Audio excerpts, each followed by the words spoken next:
Chaque jour, Charles et Carole vous présentent la leçon de l'école du sabbat.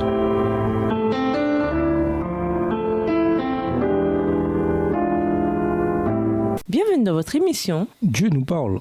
Nous voilà à la leçon 13, thèmes principaux des deux épîtres. Étude de la semaine, Ésaïe 53, les versets 5, 6 et 9, Lévitique 16, les versets 16 à 19, Lévitique 11, le verset 44, Romains 13, les versets 1 à 7, 1 Corinthiens 14, le verset 40, 2 Timothée 3, le verset 16. Verset à mémoriser, il a lui-même porté nos péchés en son corps, sur le bois, afin que, morts au péché, nous vivions pour la justice. Et c'est par ces meurtrissures que vous avez été guéris. 1 Pierre 2, verset 24. La première et la deuxième épître de Pierre ont été écrites avec un objectif pratique.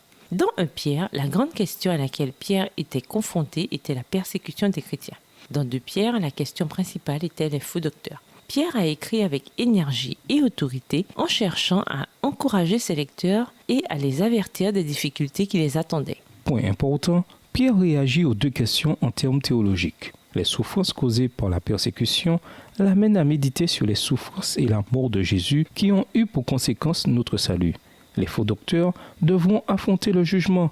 Ce jugement aura lieu après que Jésus reviendra sur terre avec les élus après la fin des 1000 ans au ciel. Voilà certains des thèmes que Pierre aborde dans ces deux lettres. La leçon de cette dernière semaine examinera plus en détail 5 des thèmes évoqués par Pierre.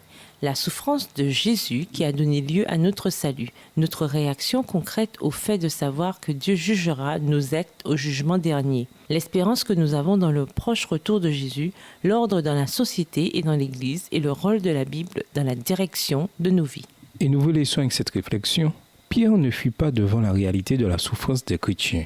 Il nous montre plutôt celui qui souffre pour et avec nous, celui qui nous promet de revenir bientôt.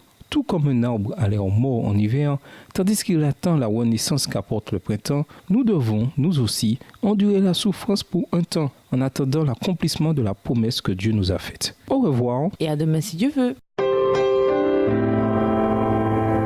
Dieu nous parle. Chaque jour, Charles et Carole vous présentent la leçon de l'école du sabbat.